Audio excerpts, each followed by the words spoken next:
ये चिच्चा कौन खड़ा रास्ते के बीच में?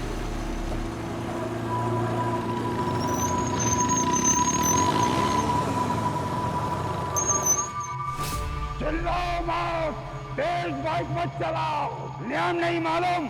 अरे क्यों ट्रैफिक हवलदार बन रहे हो चिच्चा? आया बड़ा हमें नियम सिखाने वाला। गौरव शिखर चलो।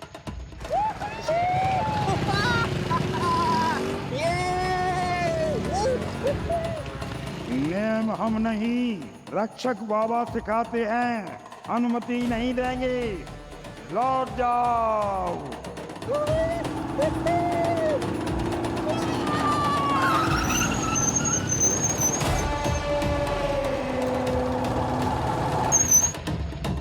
रक्षक बाबा निवास स्थान और ये सारा चढ़ावा, ये तो वही है ना जो उस बोर्ड पर लिखा था और बाबा ने कहा था। यानी अनुमति मांगनी होगी, लेकिन कैसे? अबे घर है या घर का कंकाल, और ये रास्ते के बीच में ये ऐसा सब कौन बनाता है यार? ऐसी अतरंगी जगह पर आकर अपना निशानी बिना तो बनता है ना। बनता है। निशानी। मानव, गौरव, यार चलते हैं यार प्लीज। ये क्या चीज है? मानव प्लीज चलते हैं यार। क्या है ये सब पगलापंती? ये मिली अपन को अपने काम की चीज। मानव प्लीज, गौरव चलते हैं यार। रक्षक बाबा की रेसिंग बाइक।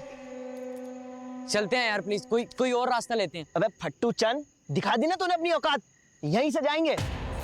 गौरव समझाना इसको भाई। अरे यार क्या बकवास कर रहा है? तुझे लौटना ना तो तू लौट जा, हम तो यहीं से जाएंगे। यार प्लीज मानव, गौरव, यार दूसरा रास्ता लेते हैं ना यार प्लीज। तू रहने दे।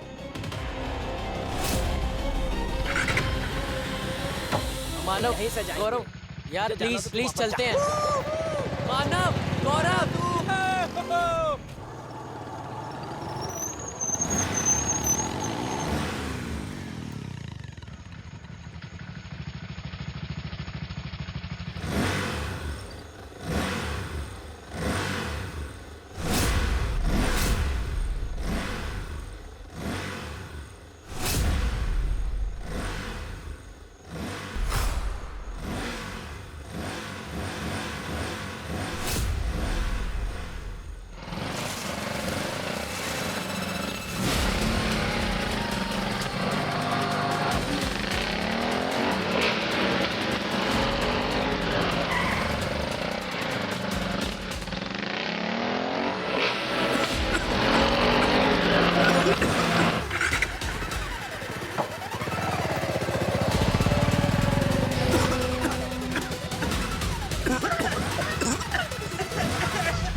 मानव, गौरव,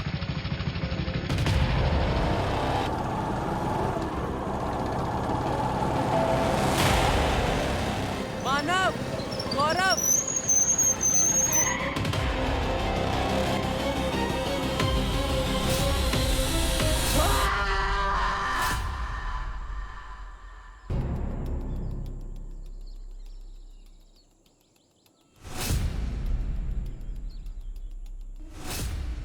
सर, इतनी बेरहमी से कौन मार सकता है?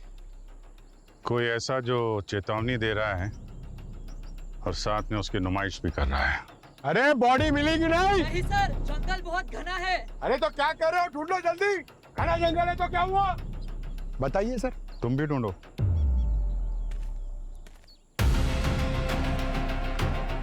वो तीसरा लड़का?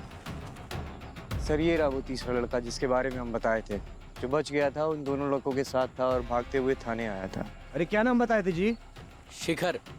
शिखर, हम जानते हैं तुम्हारे लिए थोड़ा मुश्किल है, पर तुम्हारे दोस्तों के कातिल को पकड़ने के लिए तुम्हारी मदद लगेगी। कल रात क्या हुआ था बताओ। सर, हम तीनों बाइकिंग ट्रिप पर निकले थे। हम मस्ती करते हुए जा ही रहे थे, लेकिन फिर चिल्लाओ मत, तेज बाइक मत चलाओ, नियम नहीं मालूम? हमें रक्षक बाबा वाली बात मान लेनी चाहिए थी। चौरसिया जी, ये रक्षक बाबा की क्या कहानी है? अरे बहुत पुरानी कहानी है सर। पन्ना लाल नाम का एक आदमी था जो यहीं रहता था, अपना घर बनाना चाहता था। एक दिन भरी बारिश में बाइक से निकला और इसी फ्रेम से टकरा गया सर। उसके बाद उसकी गर्दन अलग हो गई। उसके बाद सर इस फ्रेम को जिसने भी बनाने की कोशिश की वो बचा नहीं सर, मर गया। इसी रोड की रक्षा करता है वो, लोग उसे रक्षक बाबा बुलाते हैं। उसके बाद लोग यहाँ से जाते हैं तो अगर कोई खतरा होता है तो कोहरा छा जाता है, बाइक की आवाज़ आने लगती है। लोग यहाँ से नहीं लौटते तो कभी नहीं लौटते सर। इसके पहले भी कोई मरा है यहाँ पे? कहानियाँ ही सुनी है, देखा तो हमने भी नहीं। अभिजीत सर, हाँ पंकज, बॉडीज मिली क्या? नहीं सर, टायर मार्क मिले। हाँ, ये देखिए, 1 2 3 टायर मार्क्स हैं सर। 2 वो लड़कों के होंगे और तीसरा वो भूतिया बाइक का होगा सर। यहाँ से आगे ट्रैक करना मुश्किल है क्योंकि ये झाड़ियाँ हैं सर। सर ये वहाँ आगे चेक किया कहाँ से आई ये बाइक? वहाँ तो मल्टीपल टायर मार्क्स है सर, वहाँ तो पॉसिबल ही नहीं। तेरे की सर ये अजीब सी बदबू नहीं आ रही है? हाँ, कुछ स्मेल तो है। पेट्रोल डीजल नहीं है, कुछ और ही है। रुक जाओ, आप अंदर नहीं जा सकते। ये बाबा का निवास स्थान है, हम पूजा करते हैं। 2 खून हुए हैं यहाँ, इन्वेस्टिगेशन तो करनी पड़ेगी सर। जानते हैं तुम्हारी इन्वेस्टिगेशन, लेकिन मरने वालों ने रक्षक बाबा का अपमान किया है। अनुमति के बगैर अंदर जाओगे तो दंगे हो जाएंगे। एक मिनट।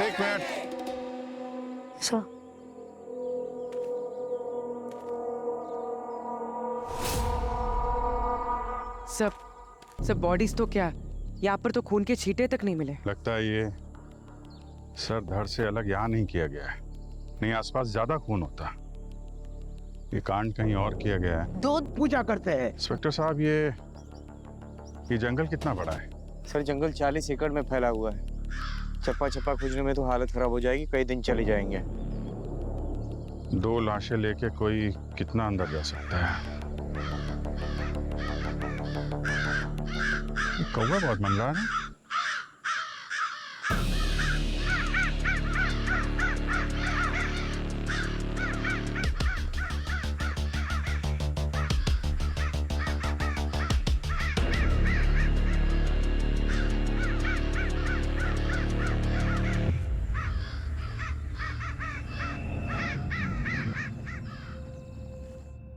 बस एक यूनिफॉर्म की कमी है पंकज, वरना एकदम पक्का बैक बेंचर दिखते तुम।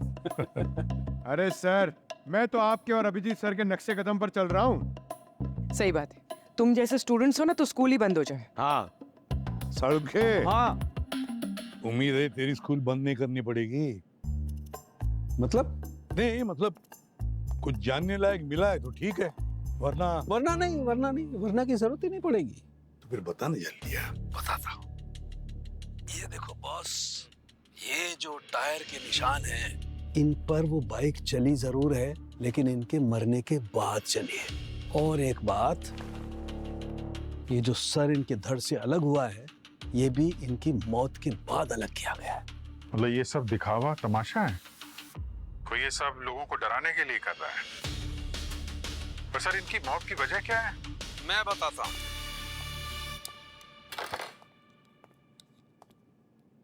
ये देखो अभिजीत, इनकी मौत हुई है रैपिड हाइपोक्सिया की वजह से। दरअसल इनके खून में और इनके फेफड़ों में मुझे सोडियम अजाइड नाम का केमिकल मिला है, जिसकी वजह से इनके खून में जो सेल्स हैं उसने ऑक्सीजन अब्सॉर्ब करना बंद कर दिया था, इसलिए ये कोलैप्स हुए और कुछ ही मिनटों में इनकी मौत हो गई। अभिजीत, तुमने उस तीसरे लड़की के बारे में जिक्र किया था, क्या नाम उसका, शिखर, उसने उस कोहरे का जिक्र किया था। तो डॉक्टर साहब, अगर कोहरे में वो केमिकल आ सकता है तो फिर ये शिखर वो बच कैसे गया? दया, कोहरे में वो सोडियम अजाइड आ तो सकता है, लेकिन इनके केस में नहीं आया। मतलब ये कि वो जो कोहरे में जो स्मेल थी वो एक किस्म के एनेस्थीसिया की थी। और शिखर की मेडिकल रिपोर्ट में उसकी स्किन पर मुझे इस एनेस्थीसिया के ट्रेसेस मिले और इन दोनों को सोडियम अजाइड इंजेक्ट किया गया। समझ के एक बात बता, ये जो एनेस्थेटिक एजेंट जो इस कोहरे में था, कहीं इससे चक्कर भी तो आ सकती है, हेलुसिनेशन भी तो हो सकता है। तो कोई ऐसा तो नहीं कि शिखर ने जो बिना राइडर के मोटरसाइकिल देखी वो उसके हेलुसिनेशन हो? बस हेलुसिनेशन हो सकता है, भ्रम हो सकता है, लेकिन ऐसी चीजों का जैसे कोई तेज रोशनी हो या किसी का किसी चीज का कोई शेप बदल जाए, लेकिन यार जो चीज है ही नहीं वो दिखाई देने लग जाए, दैट्स इम्पॉसिबल। मतलब बिना चालक के बाइक सच में? मैं नहीं कह रहा सर, ये तो बाहर लोग कह रहे थे ना। अब किसी पुरानी मान्यता के पीछे छिपके उसने दो खून कर दिए, वो छुपाना क्या चाहते हैं ये लोग? कहीं ये कोई निजी मामला तो नहीं है, रिवेंज? क्योंकि इन दोनों की मुंडियां उसने लटकाई है, जिसने भी ये खून किया है दोनों की मुंडियां उसने ऊपर लटकाई है, कि ये दिखाने के लिए कि देखो मैंने कैसा सूट लिया, कैसा रिवेंज लिया है मैंने। दया, काम करो, ये दोनों विक्टिम्स की पूरा इतिहास निकालो, देखे तो सही। और अभिजीत, इस रक्षक बाबा के पीछे लग जाओ, पता तो करो कि रक्षक बाबा आया कहां से, शुरू कब हुआ, और इस रक्षक बाबा की कहानी की वजह से किस किस को फायदा होने वाला है। सर ये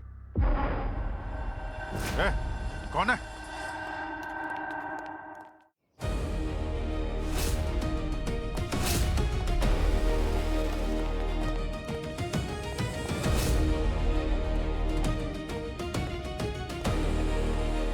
हाँ, आदमी तो भाग गया।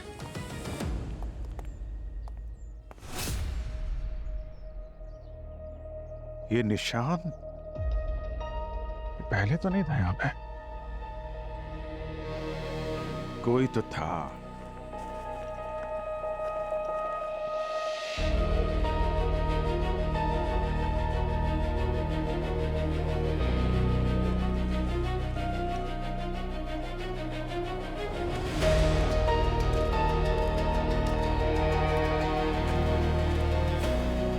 हर जगह ये निशान बना हुआ है क्या ये निशान? वो जो बाइक में लड़का बचा था वो भी एक निशान की बात कर रहा था, कहीं यही तो नहीं है वो निशान? भाई साहब जरा ये अरे भाई साहब, हेलो,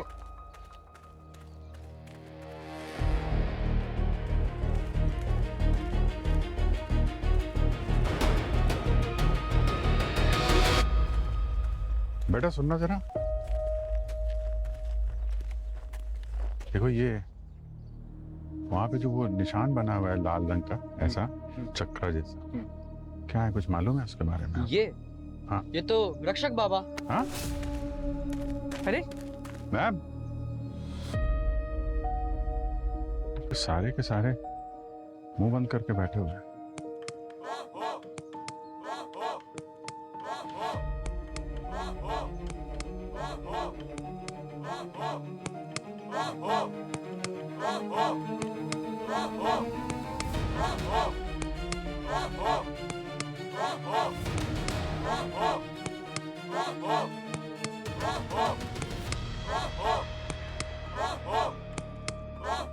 सर ये क्या है, कोई अंधश्रद्धा या डर?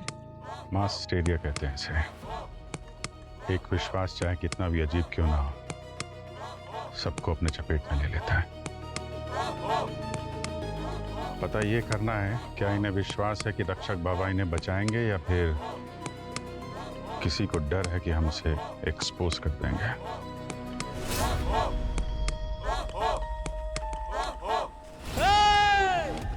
रुक जाओ।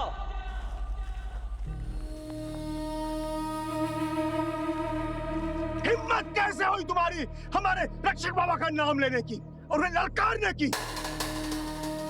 तुम बाहर वाले हमारे रीति रिवाज को नहीं समझते और न उनके सम्मान करते हो। तुम्हारे कारण हमारे गांव पे बहुत बड़ा प्रकोप आएगा। जाओ, चले जाओ यहाँ से।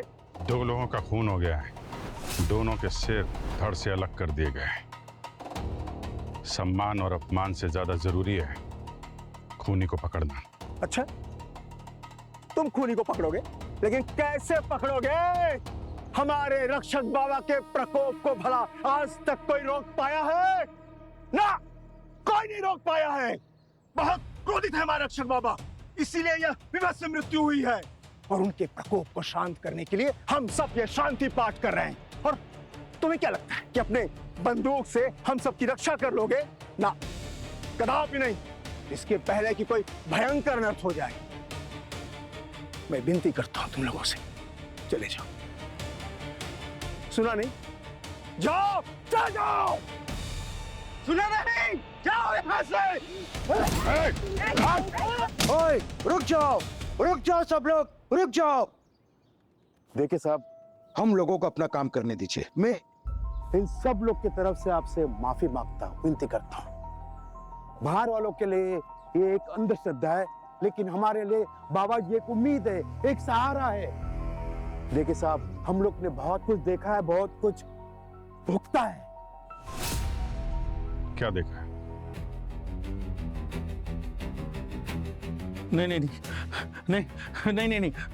मैं उस दिन की कोई बात करना नहीं चाहता।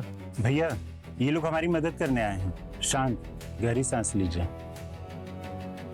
3 साल पहले टीवी वाले आए थे शहर से। उनको शूटिंग करना था, उनको सड़क पार करना ही नहीं था। गांव में पढ़े लिखे लोग नहीं थे, तो मैं उनके साथ चला गया। मगर जैसे ही उन्होंने कैमरा निकाला और चालू किया, खट से ताला खुल गया और वो घर हिलने लगा, जैसे भूकंप आ गया हो।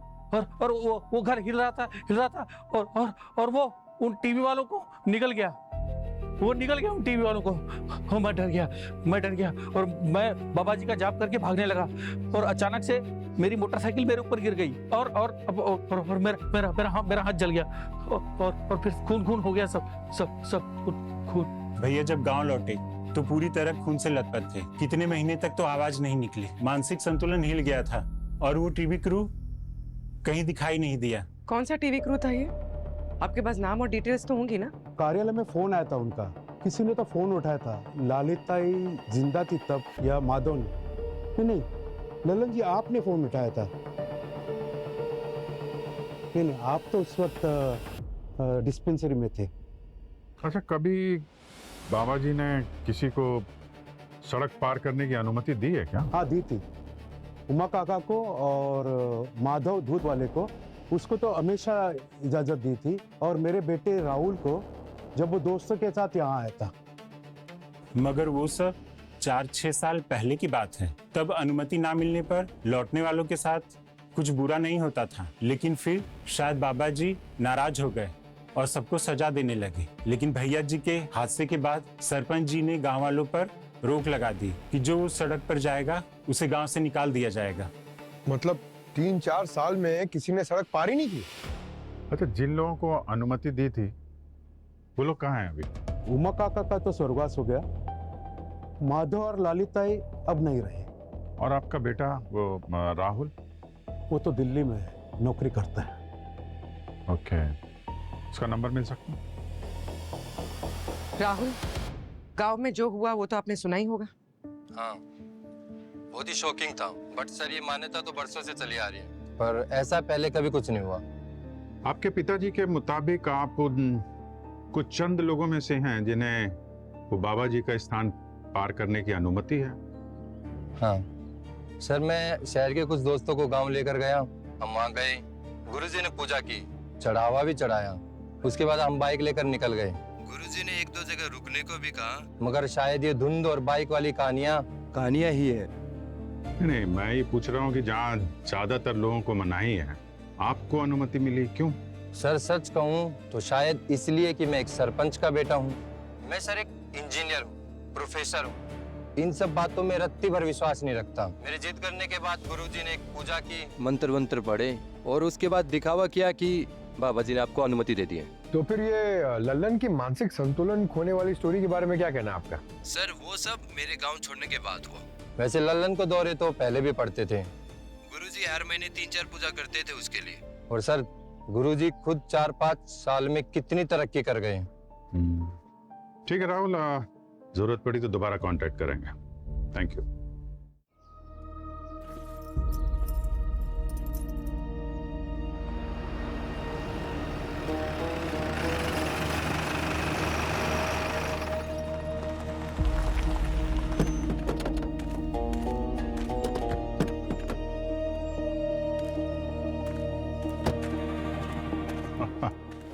आइए आइए गुरुजी आइए।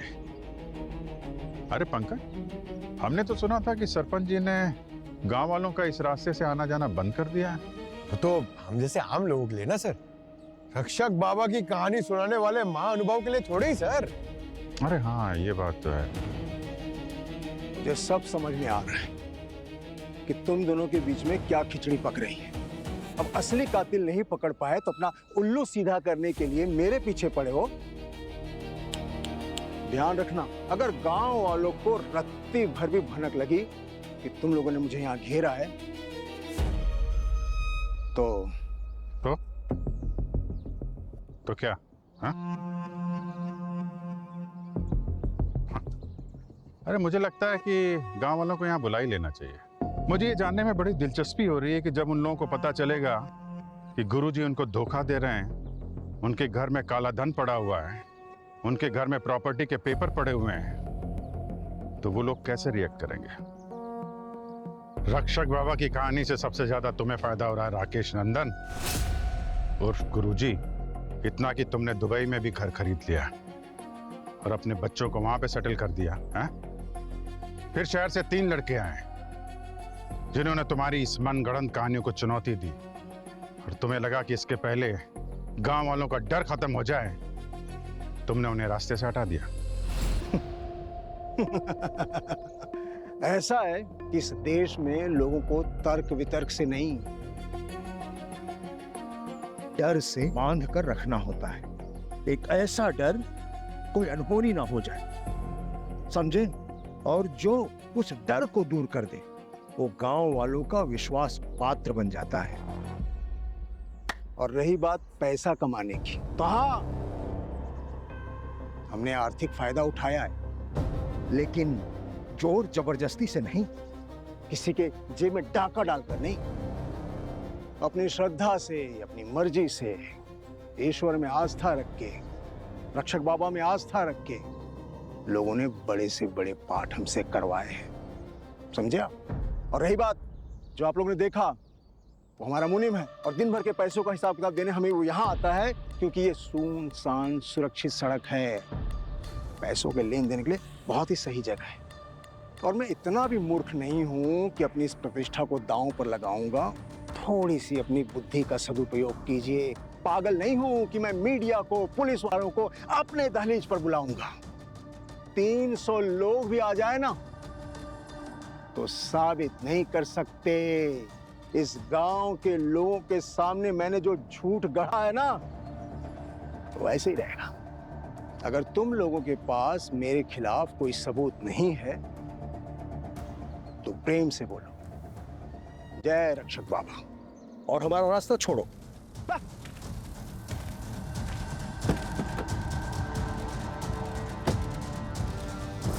वैसे अभिजीत, उस पाखंडी गुरु की बातों में दम है, सही कह रहा है वो। पहले एक कहानी आती है कि गुरुजी की अनुमति लो, अगर अनुमति मिले तो ठीक, अगर ना मिले तो लौट जाओ। फिर आती है दूसरी कहानी, अगर लौट नहीं जाओगे तो गुरुजी का प्रकोप होगा, बहुत बुरा हादसा हो जाएगा। तो लोग बेचारे क्या करें? ये जो भी है ना, ये जो कहानियां बुन रहा है, वो उन गांव वालों को अपने काबू में रखना चाहता है और कुछ नहीं। सर, हाँ ये देखिए सर, मैंने उन लोगों की पूरी डिटेल निकाल ली है। बहुत गलत किया तुम लोगों ने, मैं तुम्हें सजा दे के रहूंगा। मेरी बेटी का ऐसा हालत किया तुम लोगों ने।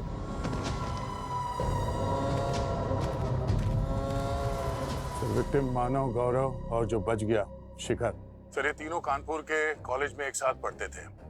सर 2 साल पहले इन दोनों ने मिलके एक कॉलेज के स्टूडेंट को इतना बुली किया कि उसे हॉस्पिटल में एडमिट करना पड़ा सर।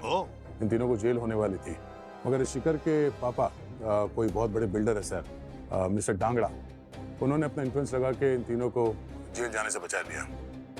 पर जिस लड़के को बुली किया है उसके फादर जयप्रकाश, जाहिर सी बात है कि बहुत गुस्सा थे वो। वहाँ पे तो उन्होंने बहुत धमकी भी दी थी, लेकिन बाद में इन तीनों के ऊपर 2 बार हमला भी किया सर। केस दर्ज हुआ है पर कोई सबूत नहीं मिला। ऐसा भी तो हो सकता है कि एक बाप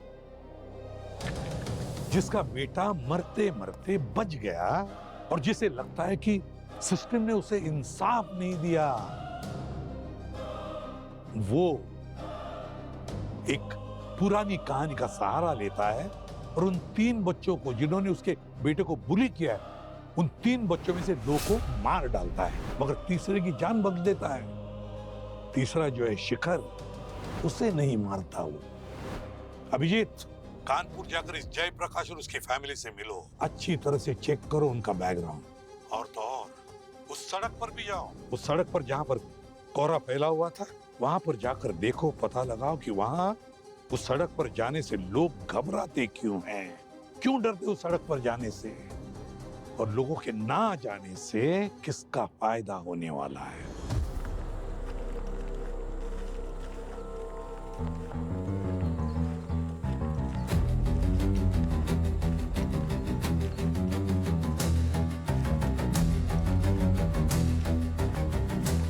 यहाँ पे कुछ वैसी स्मेल है जैसे उस दिन आ रही थी ना। केमिकल की स्मेल ना ये, लेकिन यहीं से क्यों आ रही है सर?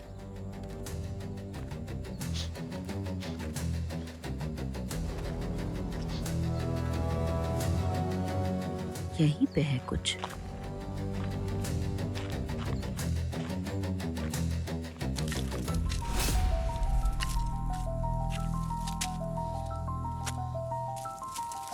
सर ये तो खेतों में इरिगेशन के लिए यूज होती है, इस जंगल में क्या कर रही है? जंग लगी हुई है, लेकिन ये जंग की स्मेल नहीं है, कुछ और ही है। ए, कौन है तुम लोग?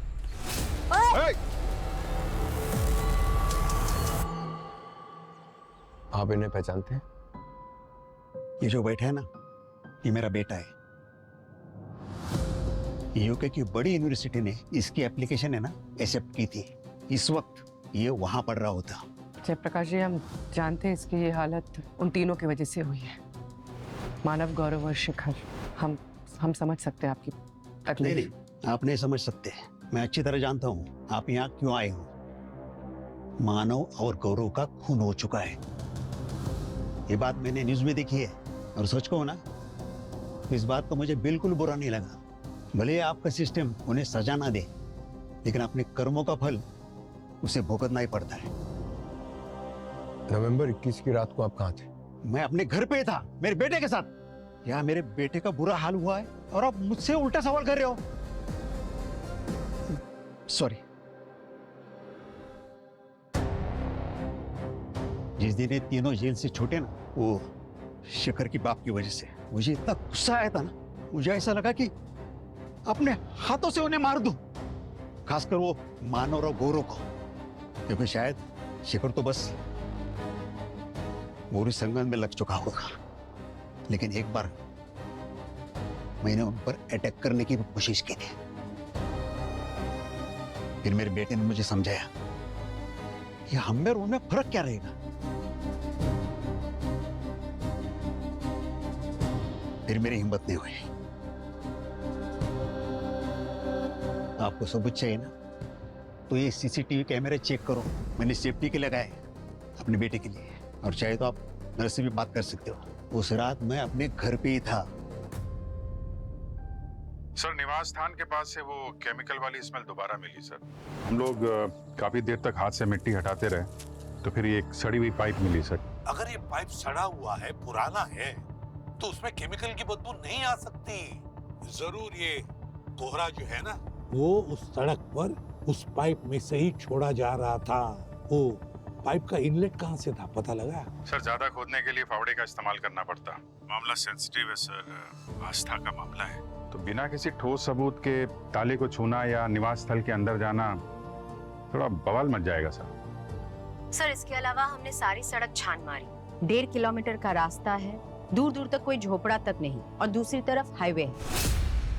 सर, हमें लगा कुछ लोग हमारा पीछा कर रहे हैं, तो हमने उनको पकड़ा। सर और कितना मारेंगे, पूरी बात तो सुन लीजिए। बताओ। सर हम लोग सरकारी कर्मचारी हैं, हम अपना काम करने आए थे। डर लग रहा था कहीं बाबा जी का प्रकोप हम पे ना बरस जाए। जब हमने आप दोनों को देखा तो हमने सोचा कि पहले आप दोनों जाएं, अगर आप लोग को कुछ नहीं होगा तो हमें भी कुछ नहीं होगा, इसलिए हम आपके पीछे पीछे आ रहे थे सर। और सरकार का कौन सा काम है जो तुम लोग करने यहाँ पर आए थे? सर, वो ये रास्ता बंद करना था। साहब ने बोला कि यहाँ बाईपास बनाने का टेंडर आखिरकार पास हो गया है। अच्छा ही हुआ ना साहब, सालों पुरानी सड़क की पनौती से छुटकारा तो मिलेगा। हरीश, सड़क की बात मत कर बाबा जी। सरकारी लोग हैं इसलिए छोड़ रहे हैं। नाम पता लिखाइए और निकलिए यहाँ से। अभिजीत, पता लगाओ ये बाईपास वाला रोड बना कौन रहा है। और फिर दूसरी बात, अगर ये खून जयप्रकाश ने नहीं किया तो ये बात निजी नहीं रहती। ये बात घूम फिर कर जाती है उस सड़क पर, कोहरे वाले सड़क पर। अभिजीत, पता लगाओ ये कोहरे वाली सड़क बंद होने से किस किस का फायदा होने वाला है, किसका फायदा होने वाला है पता लगाओ। और ये सवाल उस रक्षक बाबा से पूछो। अपने स्टाइल में अनुमति लो रक्षक बाबा की।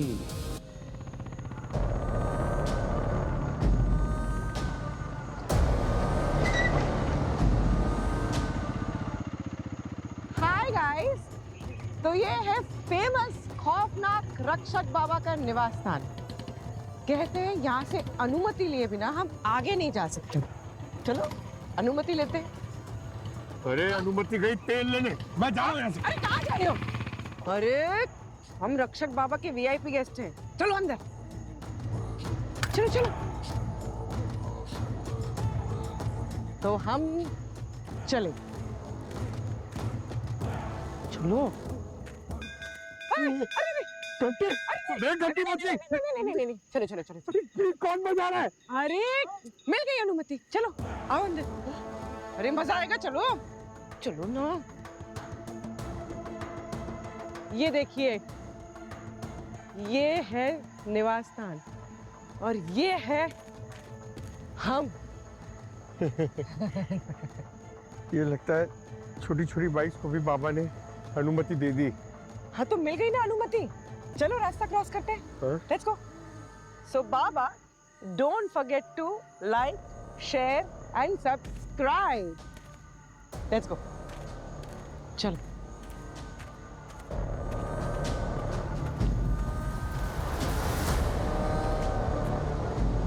रास्ता क्रॉस करते हैं।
तो ये है वो बिना राइडर वाली बाइक।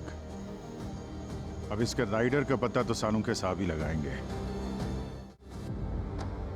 अरे क्या सालू के साहब, रक्षक बाबा की बाइक साक्षात आपको दर्शन दे रही है और आप चिल कर रहे हैं। बाइक ही है ना, रक्षक बाबा तो नहीं है ना। और तुमने कहा यार मुझे बाइक के चक्कर में फंसा दिया। अरे भाई, मैं कंकालों से मुर्दों से बात करता हूँ, ये बाइक से नहीं। इसके लिए मैंने ये mister Raghav, mechanical robotic engineer, इनको बुला लिया है। ये बताएंगे। बताओ भाई राघव साहब। सर, ये सेल्फ बैलेंसिंग बाइक है। इसके व्हील हर्ब में सर्वोमीटर्स लगे हैं और गैरो सेंसर्स भी। ये मॉडिफाइड ECU पर चलती है। और इसका रिमोट सिग्नल लगभग 5 किलोमीटर तक जा सकता है। ये सिंबल, ये रोबोटिक की पुरानी तरकीब है। इसे इलेक्ट्रोल्यूमिनाइट कोटिंग से बनाया है जो हेडलाइट से सर्किट में जुड़ा है। जैसे ही इसके अंदर से करंट पास होता है ये ग्लो करता है। इन शॉर्ट, एडवांस रोबोटिक्स के मदद से ये बाइक बिना राइडर के चलती है और इसीलिए लोगों को लगता है कि ये भूतिया बाइक है। लेकिन प्रोफेसर साहब ये बताइए कि ये बाइक ठीक उसी वक्त कैसे आती है जब कोई और बाइक वो घर से 10 मीटर आगे चला जाता है? Good question. इसके रिम के अंदर ना सेंसर जुड़े हुए हैं। क्रिमिनल ने सड़क के नीचे प्रेशर सेंसर्स लगाए होंगे। जैसे ही उसके ऊपर से गुजरती होगी सिग्नल जाता होगा और बाइक एक्टिवेट हो जाती होगी। मतलब ये सिग्नल मिलते ही कोहरे वाला खेल शुरू हो जाता है जो घर की पाइप से निकलता है और 3-4 मिनट में बाइक दिखना शुरू हो जाती है। मतलब इस कोहरे के ड्रामे के बीच में बाइक को वहां पहुंचने का मौका मिल जाता है। ये हुई ना बात, मिल गया ना सबूत अब हमें। बस अभिजीत, घुस जाओ बिन दिक्कत उस घर के अंदर और ढूंढो उस फॉग मशीन को और पता लगाओ वो बिन राइडर के मोटर बाइक का राइडर कौन है। कौन है राइडर? एक मिनट, तुमने किसी इंजीनियर का जिक्र किया था ना, सरपंच का बेटा? मैं सर एक इंजीनियर हूँ, प्रोफेसर हूँ। इन सब बातों में रत्ती भर विश्वास नहीं रखता। इस राहुल को मिलना पड़ेगा। लेकिन सर, राहुल ये सब क्यों करेगा? और अगर वो दिल्ली में है तो वहाँ गांव में ये सब काम कौन संभाल रहा है? और सर वो बाईपास रोड और टेंडर का क्या? सर बहुत सारी गुत्थियां हैं सर। एक मिनट, बस मेरे पास ऐसा कुछ है जो आपकी इस गुत्थी को सॉल्व कर सकता है। एक मिनट, ये देखो, ये जिप्सम रेजिड्यू बॉस, ये मुझे इस बाइक के टायरों पे लगा हुआ मिला है। ओह, एंड यू नो, जिप्सम तो ऐसी जगह पर ही मिलता है जहां पर कंस्ट्रक्शन चल रहा हो, दीवारें चुनने के काम में आता है। पंकज, चौरसिया से पता लगाओ आसपास कोई कंस्ट्रक्शन साइट है क्या, जल्दी। हेलो हेलो, चौरसिया जी। हाँ सर। अच्छा, हम जहाँ पर है वहाँ से 3-4 मिनट दूर लगभग 2-3 किलोमीटर के रेडियस में कोई अंडर कंस्ट्रक्शन बिल्डिंग है क्या, बड़ी या छोटी? सर वैसे तो सारे नए कंस्ट्रक्शन 10 किलोमीटर से पहले हैं, लेकिन सर जंगल के एक दक्षिण की तरफ एक कंस्ट्रक्शन साइट है। सीधा रास्ता जाएंगे तो बहुत लंबा पड़ेगा, लेकिन अगर झाड़ी झंगाड़ी के बीच से जाएंगे तो शॉर्टकट है सर, तो जल्दी पहुंच जाएंगे sir. VDL builder sir. Sir 2 दिन पहले जो हड़बड़ी में बाईपास का टेंडर मिला है ना, उन्हीं को मिला है सर। इसका मालिक कौन है? सर ढांगड़ा नाम है, कानपुर का बिल्डर है सर। अच्छा ठीक है, thank you. Dangra sir? डांगड़ा।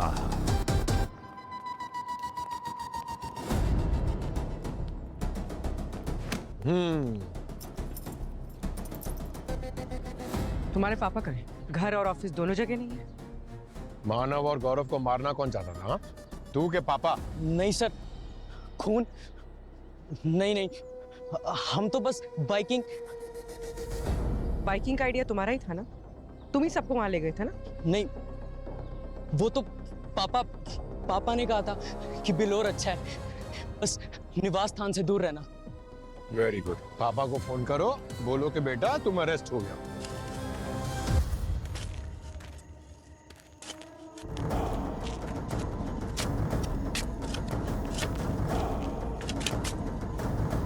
Madam, यहाँ कुछ मिला है?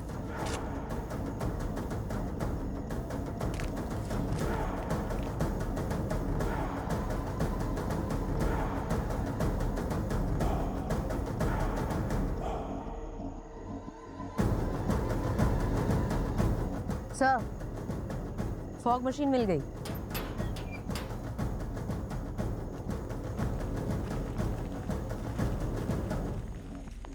देखो उधर, पूरी एरिया को अच्छी तरीके से छान मारो।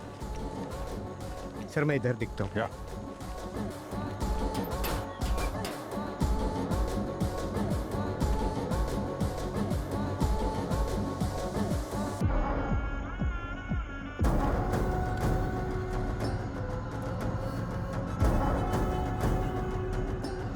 सर कुछ नहीं मिला।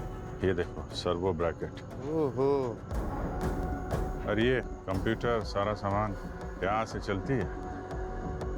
रक्षक बाबा की बाइक।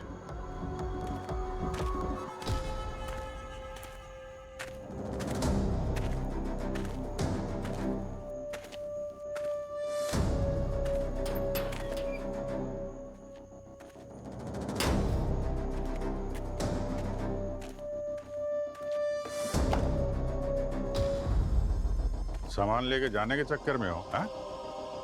अरे रे रे रे रे मास्टर साहब, मैं उस दिन की कोई बात करना नहीं चाहता।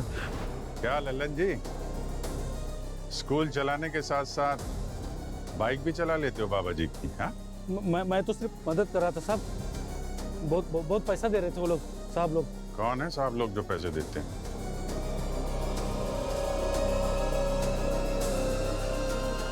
कौन है?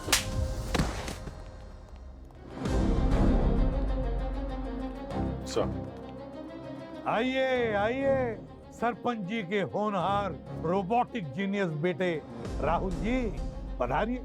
आपके पार्टनर धांगड़ा जी आपका इंतजार कर रहे हैं। चलिए मैं बता देता हूँ क्या हुआ। कांगड़ा जी को अपनी कंपनी के लिए बाईपास रोड की सख्त जरूरत थी, क्योंकि उससे इनकी कंपनी के दाम बढ़ जाते हैं। लेकिन सरकार से बाईपास अप्रूव कराने के लिए उस सड़क का बंद होना जरूरी है। इसलिए इन्होंने रक्षक बाबा की पुरानी कहानी को जिंदा किया और लोगों को यकीन दिलाने के लिए राहुल की मदद से कोहरे और बाइक का ड्रामा किया। प्लान तो काफी स्मार्ट था। और इतनी बेरहमी, उन बेचारे लड़कों को जान से मारने की क्या जरूरत थी? सिर्फ इसलिए कि सरकार दबाव में आए और रास्ता बंद कर दे और तुम्हारे बाईपास के लिए काम शुरू करने का परमिशन दे दे। हाँ? कितने करोड़ कमाए तुम लोगों ने उन 2 खून से? पापा, आपने मानव और गौरव का कितने पैसे चाहिए आपको? बोलो ना पापा, कितने पैसे चाहिए? आपने मेरे दोस्त को मार डाला। वो तुम्हारे दोस्त नहीं थे बेवकूफ, कब समझोगे तुम? और मैंने जो कुछ भी किया है वो पैसों के लिए नहीं किया, तुम्हारे लिए किया है, सिर्फ तुम्हारे लिए। हाँ, हमने भूतिया बाइक से लोगों को डराया सर, और कितने लोगों ने तो वो रास्ता इस्तेमाल करना भी बंद कर दिया था सर। लेकिन कुछ लोग ऐसे भी थे जो अपनी किस्मत आजमाने रोज आ जाते थे कि आज हमें अनुमति मिलेगी या नहीं मिलेगी, जैसे कोई खेल तमाशा चल रहा हो। फिर हमने लल्लन को पैसे दिए। पहले हुए एक हादसे में लल्लन का हाथ जल गया था सर, और फिर हमने उसी हाथ को टूल की तरह इस्तेमाल किया सर। टीवी क्रू वाली न्यूज़ भी फैला दी सर, और फिर सरपंच ने गांव वालों को वहां आने से रोक दिया सर। हमने किसी का कुछ नहीं बिगाड़ा सर, कोई नुकसान नहीं किया सर। और रही बात टेंडर की सर, वो तो हमें आज नहीं तो कल मिलना ही था सर। लेकिन वो दोनों लड़के, वो लड़के नहीं राक्षस थे सर, और अगर मैं उनकी जान नहीं लेता ना तो वो मेरे बेटे की जान ले लेते किसी दिन। मेरा शिखर दूसरे लड़कों की तरह नहीं है सर। वो लोग रोज इसका मजाक उड़ाते थे, नाजुक कली, नामर्द, और भी पता नहीं क्या क्या कह के बुलाते थे सर। मुझे तो लगा था कि उन लोगों के साथ रहेगा, घूमेगा फिरेगा तो शायद उनकी तरह कुछ शख्स बन जाए। लेकिन ये मेरी सबसे बड़ी भूल थी, उसकी वजह से इसे जेल तक जाना पड़ा सर। मुझे पता था सर कि मेरा बेटा एक दिन भी जेल में नहीं टिक पाएगा, इसीलिए मैंने पैसे खिलाकर तीनों को जेल से छुड़वाया। लेकिन जेल से निकलने के बाद उन दोनों की हिम्मत और बढ़ गई सर, और उन्होंने मेरे बेटे को इतना परेशान किया कि वो कुछ महीने पहले डिप्रेशन में चला गया। फिर मैंने तय कर लिया कि मुझे अपने बच्चे के लिए उन दोनों को खत्म करना ही होगा सर। मैंने अपनी ही कहानी का इस्तेमाल किया सर, इसको बाइक चिप का आइडिया दिया, और लल्लन जो खुद पहले कंपाउंडर रह चुका है सर, इससे मैंने वो इंजेक्शंस मंगवाए जिससे उनकी मौत हो सके। मेरे लिए तो सब कुछ वहीं खत्म हो चुका था सर। लेकिन राहुल ने मुझसे कहा सर कि क्यों ना एक तीर से 2 निशाने लगाए जाए, और उन दोनों का सर भी धड़ से अलग राहुल नहीं किया था सर, ताकि गांव वालों को लगे कि रक्षक बाबा का श्राप लगा है और वो लोग हल्ला मचाएं और हमारा टेंडर जल्दी से पास हो जाए सर। अमीर बनने की इतनी जल्दी कि लाशों पे भी रहम नहीं किया तुमने। मैं ये सब नहीं करना चाहता था सर, मुझे तो सिर्फ अपने बेटे की चिंता थी सर। वाह रे वाह, बाप हो तो ऐसा। वाह, अगर अपने बेटे की इतनी चिंता थी तो उसे उन गुंडों का सामना करना सिखाते, उन गुंडों की जान नहीं लेते। और साथ में तुम्हारा ये पार्टनर रोबोटिक जीनियस राहुल, उसने तो उन दोनों के मौत का तमाशा बना दिया। अब जिंदगी भर आपका ये मासूम बेटा अपने आप को कोसते रहेगा कि मेरी वजह से 2 लोगों की जान चली गई, मेरे बाप ने उनका खून कर दिया, और तुम अपने आप को जेल में कोसते बैठना। ये क्या किया मैंने अपने बेटे के लिए।